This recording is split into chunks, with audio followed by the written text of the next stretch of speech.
Rebecca Stone stood near the large window of her ship, watching the purple and gold clouds of space drift by. She was 37 years old and had worked hard to become a commander in Earth's space fleet. Her dark hair was pulled back tight, and her gray eyes always watched everything carefully. She never missed a detail. Her ship was called the USS Valiant. It was one of the newest ships Earth had built for exploring deep space. The ship was stationed at the edge of known space, where 3 different alien territories came together. Most officers did not want to work in such a dangerous place. Rebecca had asked to be sent there. She liked challenges. She liked protecting people. That was why she had joined the fleet in the first place. "Commander, we have a problem," said Lieutenant Jake Morrison. He was working at the communications station, and his young face looked worried. "The mining colony on Epsilon 7 is sending us a distress call. They say they are under attack." Rebecca turned around quickly. Her body moved with the speed and grace of someone who had trained for years. "Who is attacking them?" she asked. "The Krill," Jake said. 3 of their cruiser ships. "The colony's shields will not last more than 20 minutes. Rebecca felt her jaw tighten. The Krill were a species that looked like giant reptiles. They were brutal warriors who enjoyed violence. For months, they had been testing human defenses, looking for any sign of weakness. They thought humans were soft and easy to defeat. "Tell everyone to get ready for battle," Rebecca said. Her voice was calm and steady, even though her heart was beating faster. "Jake, open a communication channel to the Krill ships. Helm, set a course to intercept them. Go as fast as this ship can move." The crew started working immediately. Rebecca could feel the tension in the air. Everyone knew the truth. The Valiant was built for science and exploration, not for fighting wars. They had fewer weapons than the Krill ships. They were outnumbered 3-1. The odds were bad, but Rebecca had learned long ago that odds did not matter as much as courage. "Channel is open, Commander," Jake said. Rebecca sat down in her command chair. She made sure her back was straight and her face showed confidence. Even if she felt afraid inside, she would never let her crew see it. They needed to believe she knew exactly what to do. "Krill vessels, this is Commander Rebecca Stone of the USS Valiant," she said clearly. "You are attacking a civilian colony. This breaks the Galactic Accord. Stop your attack now and leave, or there will be consequences." The answer came back in a rough, harsh voice. The translator made it sound even more unpleasant.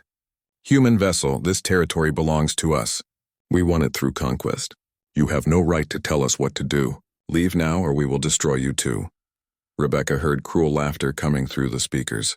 Multiple Krill voices were laughing at her threat. Then the communication channel went silent. "They are not taking us seriously," said Lieutenant Commander Danny Wright.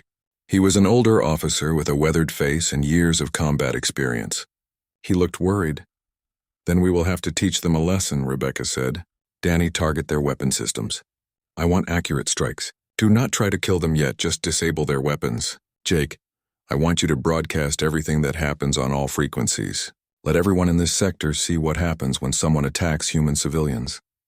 "Commander, with all respect," Danny said carefully, "we are 1 ship against 3 enemy ships. The chances of winning are very low." Rebecca stood up and walked toward the main view screen. The Krill cruisers were getting larger as the Valiant got closer. She could see their dark hulls covered in weapon ports. They looked dangerous and powerful. "The odds are never good, Danny," she said quietly.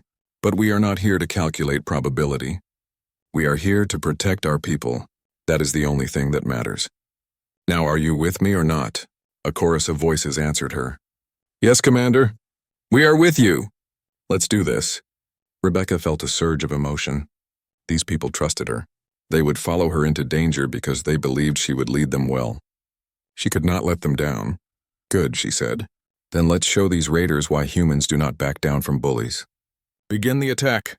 The Valiant shook as the first blast from the Krill ships hit their shields. Warning alarms started ringing throughout the bridge. Red lights flashed on multiple control panels. Rebecca gripped the armrests of her chair tightly. "Shields at 70%, Danny called out. His fingers moved quickly across his controls. Returning fire now. Bright blue-white beams shot out from the Valiant's weapons. They struck the lead Krill cruiser with perfect aim. Explosions appeared along the enemy ship's hull as weapon systems were destroyed. The cruiser lurched to the side, spilling air and debris from the damaged sections. "Direct hit on the first target," Danny said with satisfaction in his voice. Their forward weapons are offline. Good shooting, Rebecca said. Jake, what is the status of the colony? Their shields are at 40% now, Commander. They are moving civilians into underground bunkers. Another blast hit the Valiant harder than the first. The lights on the bridge flickered. Rebecca felt the deck tilt under her feet as the ship's systems tried to compensate for the damage. Shields at 45%, Danny said. His voice was tight with stress. We cannot take many more hits like that. Rebecca's mind was working fast. She was thinking about angles, trajectories, and tactics. The Krill were predictable. They always used the same strategy, overwhelming their enemies with superior force. They never tried to be clever or subtle. That predictability was their weakness. Helm, turn the ship around, Rebecca ordered. Put us between the colony and those cruisers. Send all available power to the forward shields. Commander, that will leave our rear section vulnerable. Danny protested. I know, Rebecca said. I am counting on it. Jake, charge the emergency beacon. If this plan does not work, we will need reinforcements as fast as possible. She watched as the Valiant moved into position directly between the Krill ships and the colony below. The three cruisers advanced, clearly sensing victory. They thought they had won already. They had no idea what Rebecca was planning. Now, Danny, she said, fire everything we have at the damaged cruiser. Overload the main beam if you have to. I want that ship completely disabled. The Valiant's main cannon began to hum with building energy. The sound grew louder and louder. Then it released a devastating blast of pure power. The beam engulfed the lead Krill cruiser completely. The enemy ship's shields collapsed instantly. The beam tore through the armor plating like it was made of paper. Secondary explosions rippled across the hull. The massive ship began to break apart into pieces. Target 1 is destroyed, Danny announced. There was triumph in his voice, but also grimness. He knew the cost of victory. The two remaining Krill cruisers unleashed all their weapons on the Valiant at once. The human ship was hit by dozens of energy blasts simultaneously. The Valiant bucked and twisted violently. Systems began failing on multiple decks. Smoke started filling the bridge. Shields are failing. We have hull breaches on decks 4 and 5. Jake shouted over the noise and chaos. Rebecca forced herself to stay calm. Leaders could not panic, no matter how bad things looked. Seal those sections immediately. Reroute emergency power to life support. Danny, can we still fire our weapons? Barely, Commander, Danny said. Maybe 1 or 2 more shots before the main cannon burns out completely. Then make them count, Rebecca said firmly. The Valiant and the Krill cruisers continued fighting at close range. Each side fired again and again, trading devastating blows. Rebecca's crew fought with desperate courage. They all knew that if they failed here, everyone on the colony below would be killed. Every shot had to matter. Every second was precious, then something completely unexpected happened. Commander, Jake's voice cracked with sudden excitement. Multiple ships just appeared. They dropped out of hyperspace. It is the Vryn Collective. Rebecca's eyes went wide with surprise. The Vryn were a powerful alien species that looked like large insects. They had always stayed neutral in conflicts between other races. They almost never got involved in the affairs of others. 3 sleek Vryn destroyers appeared in perfect formation. Their silver hulls reflected the light from the nearby star. They moved into position alongside the battered Valiant. Their weapon arrays began to glow with deadly energy. A new voice filled the communication channel. The translator made it sound smooth and measured. This is High Commander Vexthar of the Vryn Collective. We have been watching this battle. Your defense of the defenseless colony honors the Galactic Accord. We choose to stand with you, Commander Stone. Rebecca felt hope surge through her body like electricity. Your help is very welcome, High Commander. Shall we finish this fight together? Yes, Vexthar replied. It would be our pleasure. The Krill cruisers hesitated. They had not expected this development at all. That moment of hesitation cost them everything.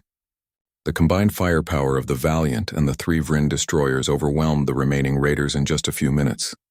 One Krill cruiser exploded in a spectacular ball of fire.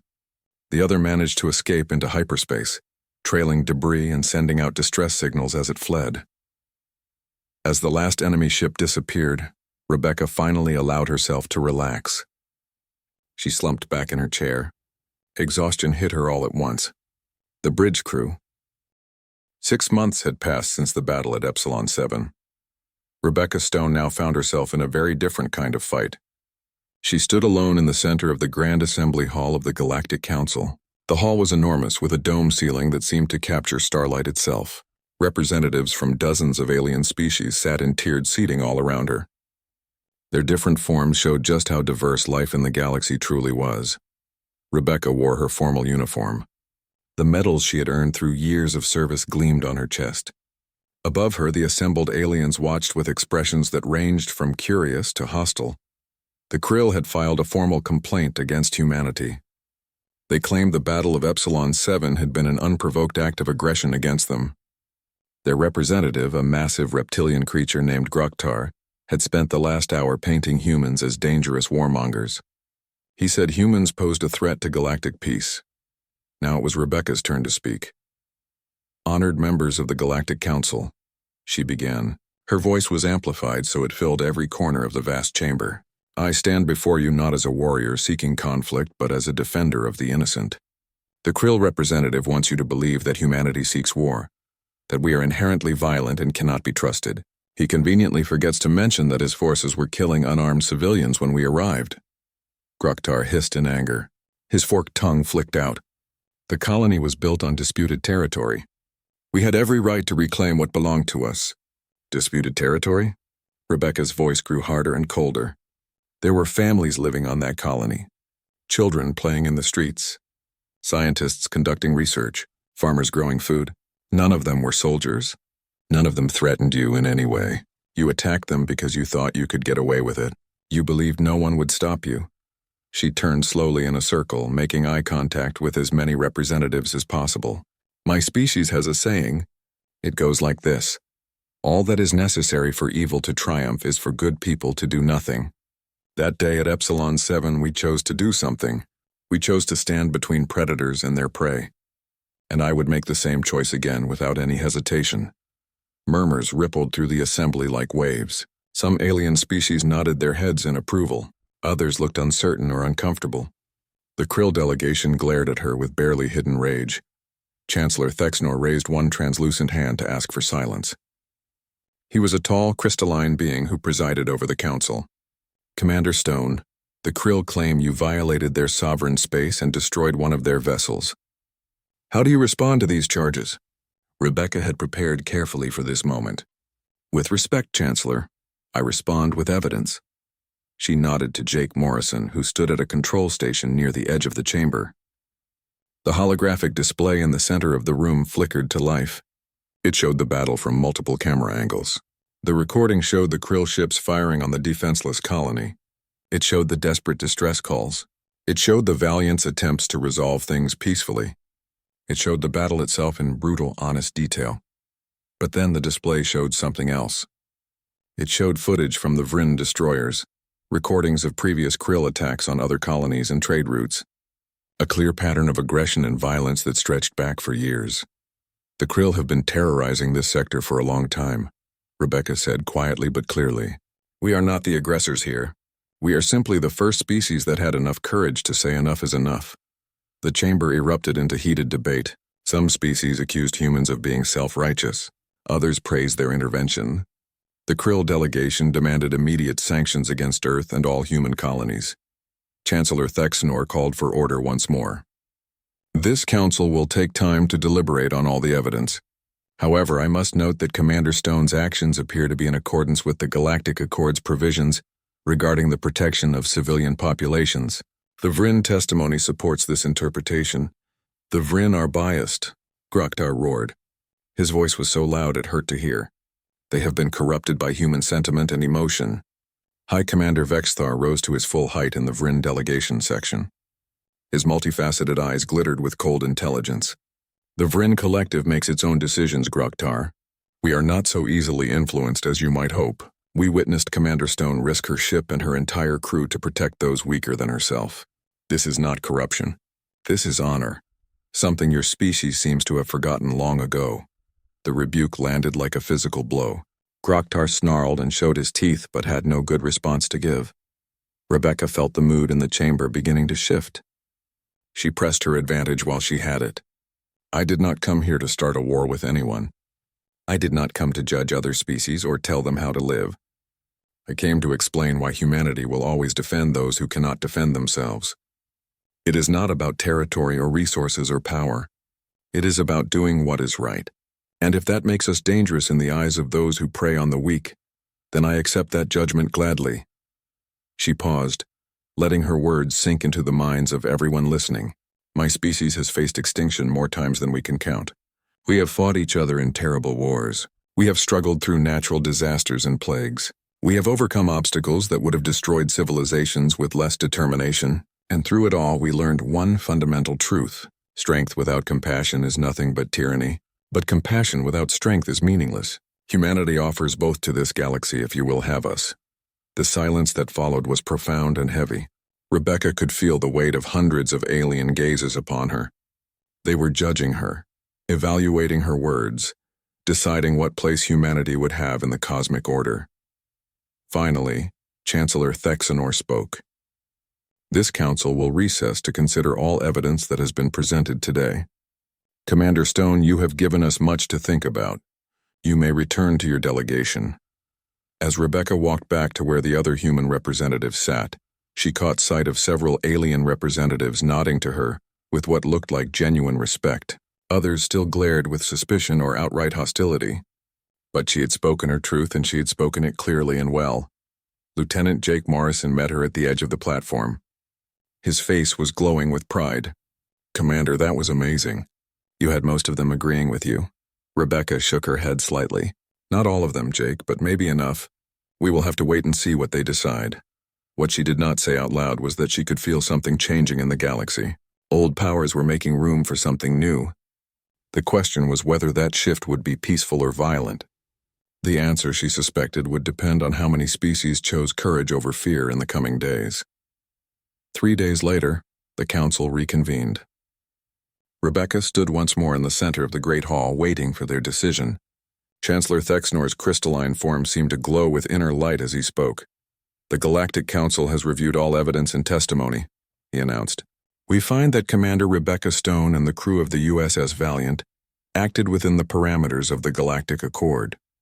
The charges brought by the Krill delegation are dismissed." Relief flooded through Rebecca, but she kept her face neutral and professional. The Chancellor continued. "Furthermore, the Council recognizes that humanity has demonstrated qualities of courage, honor, and compassion that are rare in this galaxy. Therefore, we extend an invitation to Earth to join the Coalition of Free Worlds, an alliance of species committed to mutual defense and the protection of emerging civilizations." The hall erupted in mixed reactions. Some species cheered and applauded. Others voiced protests and objections.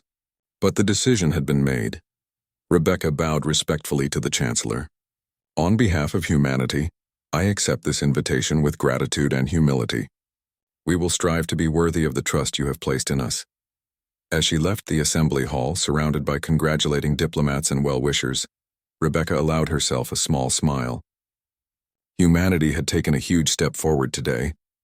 They had been accepted into the larger galactic community, not as subjects or subordinates, but as equals. But she also knew that this was just the beginning. Acceptance came with responsibilities. Humanity would need to prove itself again and again. There would be tests and challenges ahead that would make the Battle of Epsilon 7 look like a minor skirmish. Rebecca was ready for whatever came next, and she knew her fellow humans would be ready too. Because that was what her species did best. They adapted. They persevered. They never gave up, no matter how bad the odds looked. That evening, Rebecca stood once more at the observation window of the Valiant, looking out at the stars. High Commander Vexithar appeared beside her, his insectoid form reflected in the transparent surface. "You have changed the galaxy today, Commander Stone," he said in his translated voice. "Whether for better or worse, only time will tell." "I hope it is for the better," Rebecca replied quietly. "That is all any of us can hope for. The Vryn have a saying," Vexithar continued. "Translated into your language, it would be something like, 'The strongest tree is not the one that never bends, but the one that bends without breaking.' Your species has that quality. You have been broke." 3 months after her testimony before the Galactic Council, Rebecca received new orders that would test everything she had learned. Earth's diplomatic corps had successfully negotiated humanity's full admission to the Coalition of Free Worlds. But membership came with a challenge. The USS Valiant, now fully repaired and upgraded with new technology, was assigned to lead a joint task force. This force would operate in a region called the Contested Zone, an area of space where lawlessness and piracy were rampant. Rebecca's mission was clear: establish order, protect trade routes, and prove that humanity deserved its place among the galaxy's protectors. Her task force consisted of ships from 5 different species. There were humans, of course. The Vryn sent their advanced destroyers. The Taldari, a feline species with a strong warrior culture, contributed their cruisers. The Norix, who looked like bipedal bears and favored heavy armor, sent battleships. Finally, the Kelvine, an aquatic species with expertise in commerce and trade, provided their swift frigates. Each species brought its own strengths. Each had its own tactics and cultural approaches to warfare and peacekeeping. Rebecca's job was to forge them all into a unified fighting force. It was not going well. The Taldari refused to patrol the Western Quadrant. Lieutenant Commander Danny Wright reported during the morning briefing. His weathered face looked frustrated. They claim their honor codes forbid them from acting without direct provocation. Rebecca pinched the bridge of her nose, feeling a headache starting to form. What about the Norix? They want to bombard suspected pirate bases from orbit, Danny continued. No ground operations to verify targets.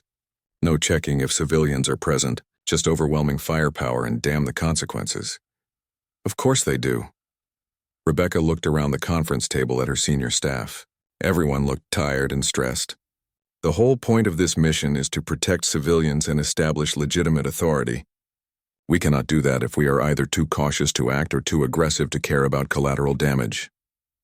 Maybe we should call a meeting with all the task force commanders, suggested Lieutenant Katie Pierce. She was young but sharp, with an intuitive grasp of tactics that reminded Rebecca of herself years ago.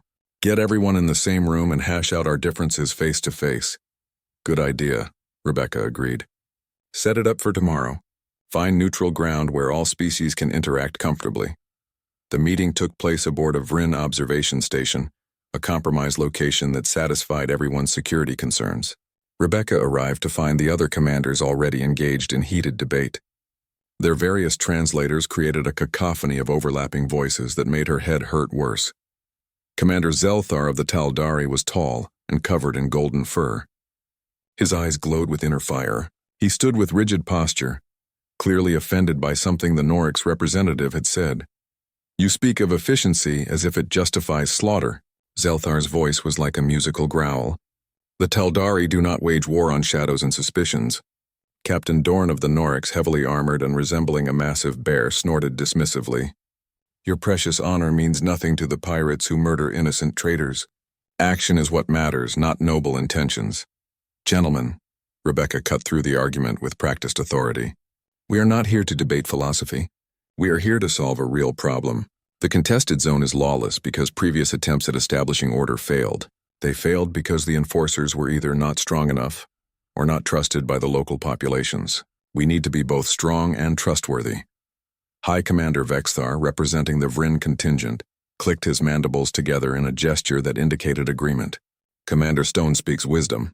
We must find common ground or this mission will fail before it truly begins. Easy for you to say. Captain Krell of the Kelvine interjected. His aquatic species required him to speak through a vocoder from within his environmental suit. The sound was tinny and artificial. The Vryn have the luxury of technological superiority. The rest of us must compromise either our principles or our effectiveness. We cannot have both.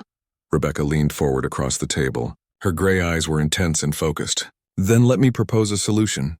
We divide the task force into specialized units with each playing to their natural strengths. The Taldari handle diplomatic relations with local governments, establishing legitimacy and building trust. The Norix serve as our rapid response force for confirmed threats where overwhelming force is needed. The Vryn provide intelligence gathering and surveillance with their superior sensor technology. The Kelvine, with your expertise in commerce and trade networks, monitor economic patterns that might indicate pirate activity. And what role do humans claim for themselves? Zelthar asked. His tone was skeptical, almost challenging. Rebecca smiled slightly. We do what humans do best, we adapt. Human ships will serve as mobile command platforms, coordinating between all forces and filling whatever gaps appear in our strategy. We will be the connecting tissue that holds this task force together." The commanders exchanged glances, considering her proposal. There was a long moment of silence. Finally, it was Captain Dorn who spoke first. His voice was grudging but held a note of respect. "This plan could work, if we can overcome our mutual distrust long enough to implement it." "Distrust is earned through betrayal," Rebecca replied firmly. "So let us simply not betray each other. Let us prove that different species with different values can work together for a common good, and let us show the pirates and slavers in the contested zone that the age of their impunity is over." Over the next 6 weeks, Rebecca's task force swept through the contested zone like a cleansing storm. The strategy she had proposed worked better than anyone had dared hope. The Taldari's diplomatic efforts convinced several independent colonies to join the coalition willingly. This provided valuable local allies and intelligence networks. The Norix's overwhelming firepower crushed the 3 largest pirate cartels in spectacular fashion, sending a clear message about the cost of continuing criminal operations. Vryn surveillance drones tracked criminal movements with near-perfect precision, always staying one step ahead of their targets. Kelvin economic analysts identified and froze the financial assets that funded illegal operations, cutting off the money that kept pirate fleets operational. And the humans, true to Rebecca's word, coordinated it all. The USS Valiant became the nerve center of the entire operation, with Rebecca herself orchestrating the various elements like a conductor leading a complex symphony. She worked 18-hour days, barely sleeping, driving herself and her crew to the limits of their endurance. But she also took care of her people. She learned the names and customs of crew members from every species. She mediated disputes with fairness and wisdom. She celebrated victories alongside her multinational force and mourned losses with genuine grief that showed she cared deeply. Slowly, grudgingly, the diverse commanders began to trust each other. More importantly, they began to trust Rebecca and her judgment. It was Lieutenant Katie Pierce who first used the term that would define Rebecca's reputation across the galaxy. After a particularly successful operation that resulted in the liberation of a large slave camp, Katie had raised a glass in the Valiant's mess hall and declared loudly enough for everyone to hear, "To Commander Stone, who commands a pride of lions and somehow makes them work together instead of tearing each other apart." The crew had cheered and laughed. The nickname stuck immediately. Soon even the alien crew members were referring to the task force as Stone's Pride. They started calling Rebecca herself the Lion Commander. Rebecca was not entirely sure how she felt about the title. It seemed somewhat grandiose and embarrassing, but she could not deny its effectiveness. The pirates and slavers in the contested zone began to flee at the first sign of the task force's approach. Merchants and colonists spoke of her name with reverence and gratitude. Even the Galactic Council took notice, with Chancellor Thexnor sending a personal commendation praising her leadership abilities. One evening, after a successful raid on a slaver outpost, Commander Zelthar approached Rebecca in the Valiant's observation lounge. The Taldari warrior moved with feline grace, his golden fur gleaming in the starlight. "Commander Stone," he said formally, "I owe you an apology. When we first met, I doubted your ability to lead such a diverse force. I thought human inexperience in galactic affairs would doom this mission." Rebecca turned to face him, curious. "And now?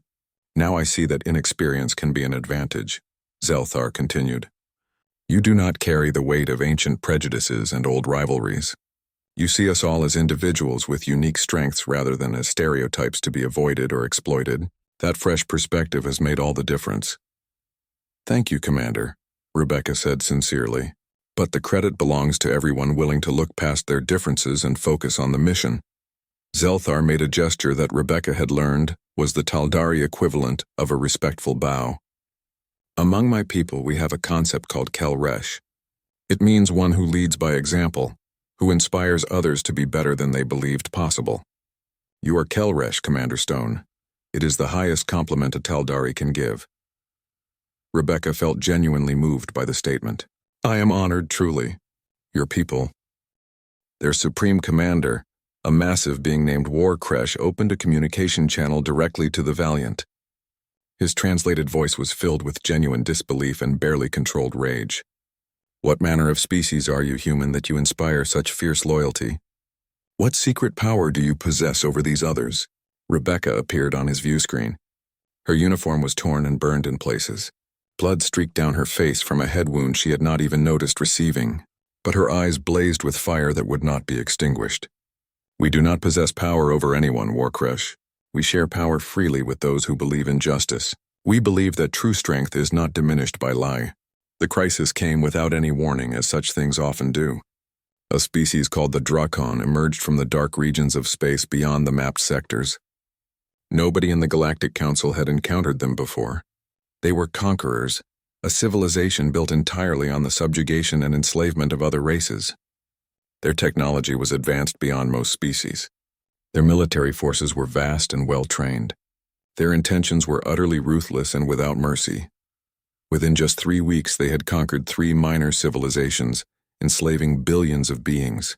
The Galactic Council convened emergency sessions. But debate and diplomacy seemed useless against an enemy that recognized no law except raw strength. Rebecca watched footage of Drakon atrocities in the Valiant's briefing room. Her hands gripped the edges of the table so hard her knuckles turned white.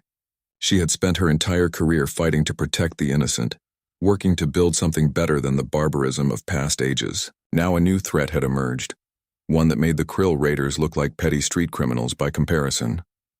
They are heading for the Taldari homeworld, High Commander Vexthar reported. His translated voice was grim and heavy with concern. Our intelligence analysis suggests they plan to make an example of Zelthar's people. They want to demonstrate what happens to those who might consider resisting them.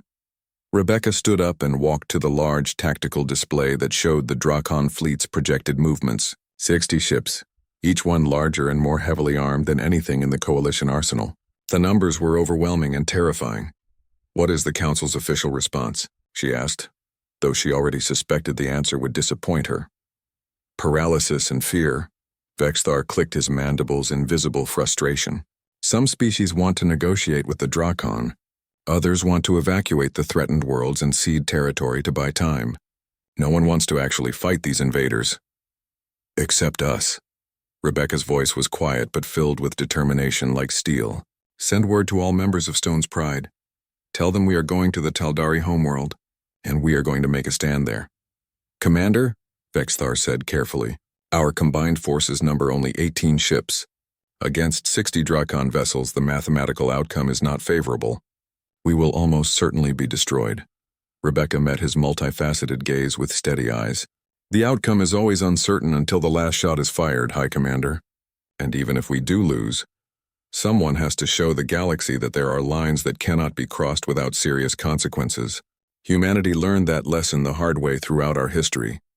It is time to share that education with others. The message went out on encrypted channels to every ship in the task force. Rebecca explained the situation honestly, hiding nothing about the terrible odds they would face. She made it clear that this was a volunteer mission. Anyone who chose not to participate would face no judgment or consequences. The response was immediate and unanimous. Every single ship in Stone's Pride volunteered to follow Rebecca into what looked like certain death. Even Captain Dorn of the Norix, who had questioned her leadership at the very beginning, sent a message that simply read, "The Norix stand with the Pride. We will show these invaders the true price of aggression." But Rebecca had one more card to play before they departed. She opened a direct communication channel to Chancellor Thexnor, completely bypassing all normal diplomatic protocols and procedures. "Chancellor," she said firmly, "I am taking my task force to defend the Taldari homeworld. I am not asking for your permission, and I am not expecting reinforcements from the Council, but I am asking you to broadcast what happens there to every world in the Galactic Council. Win or lose, let everyone see what it means to stand against tyranny with courage." The crystalline Chancellor was silent for a long moment. Rebecca could almost feel him weighing the political implications of her request. Finally, he replied quietly, "It shall be done, Commander Stone, and may whatever gods you believe in watch over you and your brave crew." The journey to the Taldari homeworld took 4 days at maximum speed. Rebecca used that precious time to prepare her forces as thoroughly as possible. She planned tactics and contingencies. She wrote personal letters to the families of her crew members, messages that would only be delivered if she did not survive. She also spoke individually with every captain in her task force, making sure they understood the stakes and the likely outcome. None of them wavered. None of them asked to withdraw. Their courage humbled her. They arrived at Taldar Prime to find the Drakon fleet already in orbit around the planet. The enemy was beginning their bombardment of the surface below. The planet's defensive shields were failing under the sustained assault. Millions of Taldari were fleeing to underground shelters, desperately seeking safety from the devastating attacks. Commander Zelthar's voice filled the communication channels. He sounded desperate but still defiant. "Stone's Pride, you should not have come here. There is no possibility of victory in this battle. There is only death waiting for all of us. Then we will die well," Rebecca replied with complete calmness. "All ships implement attack pattern Delta. Hit them hard and fast. Make every single shot count for something. 18 ships against 60 was not a fair fight. It should have been a one-sided massacre. It was a massacre, just not the kind the Drakon had expected."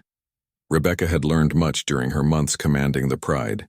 She had studied the strengths and weaknesses of each species under her command. She had developed tactics that maximized their advantages and minimized their vulnerabilities. Now she unleashed all that accumulated knowledge with devastating precision and perfect timing. The Vryn destroyers phased in and out of normal space, using their advanced drive technology. Their weapons struck from impossible angles before vanishing like ghosts. The Norix battleships formed a heavily armored wedge formation, absorbing punishment that would have instantly destroyed lesser vessels. They returned fire with apocalyptic fury that lit up the darkness of space. The Kelvin frigates used their superior speed and maneuverability to dart between enemy ships like swift predators. They targeted engines and power systems with surgical strikes. The Taldari cruisers fought with a grace and ferocity that honored their ancient warrior traditions. Each kill they achieved was like watching deadly art in motion. And at the center of it all, the USS Valiant danced through the chaos like a blade made of pure light. The ship coordinated the complex attack with perfect timing. Rebecca stood on her bridge, calling out orders with machine-like efficiency. Her mind was working 3 or 4 steps ahead of the battle's current flow. The Drakon fleet reeled under the unexpected assault. They had clearly expected an easy victory against what they considered an inferior force. Instead, they found themselves fighting an enemy that absolutely refused to die. The Pride turned every disadvantage into a hidden advantage. They seemed to anticipate the Drakon's every tactical move before it happened, but raw numbers still mattered in the end.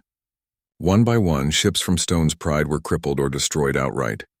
The Norix lost their flagship when Captain Dorn deliberately rammed it into a Drakon carrier, in a final act of suicidal defiance. A Vryn destroyer exploded in a brilliant flash of silver light. Kelvin frigates scattered and regrouped repeatedly, but their numbers kept dwindling. And still Rebecca fought on, absolutely refusing to yield or retreat. The Valiant took hit after punishing hit. Systems failed throughout the ship. Casualty reports flooded in from multiple decks. But her crew never wavered, inspired by her completely unbreakable will to continue fighting. It was Lieutenant Katie Pierce who first noticed the change. "Commander, the Galactic Council's broadcast is having an effect across the sector. We are getting responses from everywhere. Ships are coming to help us. Dozens and dozens of them." Rebecca looked at the tactical display and felt a surge of hope so powerful, it almost physically hurt. Ships were dropping out of hyperspace from every possible direction. They were not just military vessels either. There were merchant ships with hastily mounted weapons, colony defense craft that had never seen real combat, even civilian transports armed with whatever their crews could find, and every single one of them was broadcasting the same message on all frequencies. "Stone's Pride calls for help. We answer the call." The tide of battle turned in that single moment. The Drakon fleet, already badly battered by the Pride's fierce and unexpected defense, suddenly found itself completely surrounded by hundreds of ships from 100 different worlds. They were outgunned, outmaneuvered, and for the first time in their entire history as a species genuinely afraid of losing. Rebecca opened her eyes and looked directly at Chancellor Thexner's image on the view screen. Despite her exhaustion, despite the blood and smoke and chaos surrounding her, she sat up straight in her command chair. This moment was too important to face with anything less than full dignity. "Tell the Council I accept their offer, Chancellor," she said clearly, "but I do not accept it for myself alone. I accept this honor on behalf of every human who ever looked up at the stars and dreamed of something better than what they had." We will be the guardians you need us to be. We will not fail in this duty." The Chancellor's crystalline form seemed to glow brighter with approval. "I had hoped you would say exactly that, Commander Stone. The formal ceremony will take place in 1 month's time, once you have returned to Council space and your ship has been properly repaired. Until then, know that you have earned the gratitude and respect of countless billions across the galaxy." The communication ended. Rebecca sat in silence for a moment, letting the reality sink in. Everything had changed. Humanity was no longer just another species trying to find its place among the stars. They were now guardians, protectors of the galactic order itself. "Commander," Lieutenant Katie Pierce said softly from her station, "we are receiving another transmission. It is from Commander Zelthar on the surface of Taldar Prime." "Put it on screen," Rebecca ordered. Zelthar's feline features appeared, and Rebecca was shocked to see tears streaming down his golden fur. Behind him she could see the sky of his homeworld, still filled with the burning debris of destroyed Drakon ships. "Commander Stone," Zelthar began, his musical voice thick with emotion, "the Taldari people owe you a debt that can never truly be repaid. You came to our defense when no one else would. You risked everything to protect us. You are forever honored among all our clans and families." Then he did something that made Rebecca's breath catch in her throat. He knelt down on one knee, pressing his hand to his chest in the deepest gesture of respect his culture possessed. "We name you Kel Reshitar," he continued. "In our ancient tongue it means she who commands the pride. It is the highest title we can bestow upon someone not born Taldari. You have earned it 1,000 times over." One by one, other commanders appeared on split screens around Zelthar's image. High Commander Vexthar of the Vryn, Captain Krell of the Kelvine, the newly promoted Commander Heln of the Norix, who had taken over after Captain Dorn's heroic sacrifice. Each one bowed or knelt in their own species' traditional gesture of profound respect. Rebecca felt tears forming in her own eyes but refused to let them fall. Not yet. She had to remain strong for just a little longer. "The honor is mine," she replied, her voice barely steady. "Each of you showed more courage today than I can properly express in words. We stood together against impossible odds, and we prevailed because we refused to let fear control us. That is the true victory we won today." Through the view screen, Rebecca could see something happening on the surface of Taldar Prime. The camera angle shifted to show a massive plaza in the Taldari capital city. Millions of Taldari citizens were emerging from their underground shelters. They were looking up at the sky where her ships orbited their world, and then as if responding to some unspoken signal, they all knelt. Every single one of them. Men, women, children, elders. They knelt facing the sky, facing her, showing their gratitude in the most profound way their culture knew. Rebecca could not hold back her tears anymore. She let them flow freely down her face, mixing with the blood and soot already there. "They kneel for you, Commander," Zelthar said softly. "For the human who came from across the stars to save them. For the woman who commanded lions and made even aliens kneel not in submission, but in respect and gratitude." The image would be recorded and broadcast across the entire galaxy. The woman who commanded lions. The human who had changed everything. Rebecca Stone standing on her battered bridge surrounded by her exhausted crew, watching as an entire world honored her courage. But Rebecca knew the truth that others might not see. This moment was not really about her alone. It was about what her species represented. It was about the idea that strength should be used to protect rather than dominate. That different beings could work together despite their differences. That courage in the face of overwhelming odds could inspire others to find their own courage. "Lieutenant Pierce," Rebecca said, forcing herself back to immediate practical matters. "Status report on all ships in the Pride." Katie consulted her screens, her young face still glowing with the aftermath of victory. 7 ships destroyed, Commander. 11 damaged to various degrees.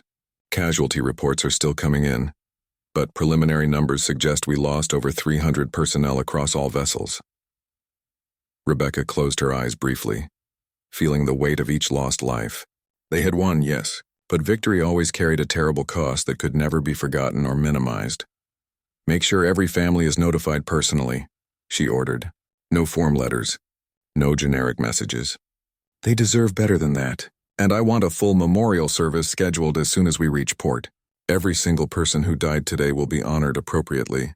"Yes, Commander," Katie replied softly. Over the next several hours, Rebecca moved through her ship checking on her crew, offering words of comfort and encouragement. She visited the medical bay where the wounded were being treated. She spoke with Lieutenant Jake Morrison, whose left arm was in a cast but whose spirit remained unbroken. She found Lieutenant Commander Danny Wright in engineering, personally overseeing repairs to the main reactor that had nearly gone critical during the battle. Everywhere she went, her crew looked at her with expressions of profound respect and loyalty. They had followed her into almost certain death, and she had led them to an impossible victory. The bond between commander and crew had been forged in the fires of combat and could never be broken. Finally, exhausted beyond measure, Rebecca made her way to her private quarters. She locked the door behind her and allowed herself to collapse onto her bed, without even removing her damaged uniform. For the first time in what felt like days, she was truly alone with her thoughts. The magnitude of what had happened was beginning to sink in. She was now one of the 7 Guardians, an ancient order that most humans had only read about in history texts. The responsibility was enormous and somewhat terrifying. She would be expected to make decisions that affected billions of lives. She would stand as humanity's representative in the most important councils in the galaxy. But she would not face it alone. She had her crew. She had Stone's pride. She had allies like Vexthar and Zelthar who had proven their loyalty beyond any doubt. And she had the backing of Earth itself, a world that had overcome countless obstacles throughout its history. A soft chime indicated someone was at her door. Rebecca sat up, wiping her face quickly. "Come in," she called out. High Commander Vexthar entered, his insectoid form moving with characteristic silence. He carried a small container in his limbs. "I apologize for the intrusion, Commander," he said, "but I thought you might appreciate this. It is a Vryn traditional drink we consume after surviving particularly difficult battles. It helps with both physical exhaustion and emotional processing." Rebecca accepted the container gratefully. "Thank you, Vexthar. Would you join me? I could use the company." The Vryn commander settled into a chair that had been specially modified to accommodate his unique physiology. For a few moments they sat in comfortable silence, each lost in their own thoughts about the day's events. "You changed the galaxy today, Rebecca Stone," Vexthar finally said, using her personal name for the first time. "I am not certain even you fully understand the implications yet." "Probably not," Rebecca admitted. "Right now I am just trying to process everything that happened. We should have been destroyed. By every logical calculation, we should all be dead." "Logic and calculation have their limits," Vexthar observed. "They cannot account for the power of inspiration. When those hundreds of ships appeared, I analyzed the crews. Many of them were not warriors. They were merchants, colonists, civilians who had never fired a weapon in anger before today. But they came anyway because they saw what you did and wanted to be part of it." Rebecca took a sip of the Vryn drink. It tasted strange but not unpleasant, and she could feel it spreading warmth through her tired body. "I just did what needed to be done. What anyone in my position should have done? No," Vexthar said firmly. "Most commanders would have calculated the odds and withdrawn. They would have justified abandoning the Taldari as pragmatic necessity. You chose differently, and that choice resonated across the entire sector. You showed everyone that courage is contagious, that standing up to evil matters even when success seems impossible." Rebecca was quiet for a moment, thinking about his words. "What happens now, Vexthar? The Drakon will not forget this defeat. They will return eventually, probably with even more ships." "Perhaps," the Vryn commander agreed. "But they will return to a very different galaxy than the one they tried to conquer today. They will find a galaxy that knows how to stand together, a galaxy with guardians who will not allow aggression to go unanswered. You have given us all something precious, hope combined with the will to fight for what is right." They talked for another hour, discussing practical,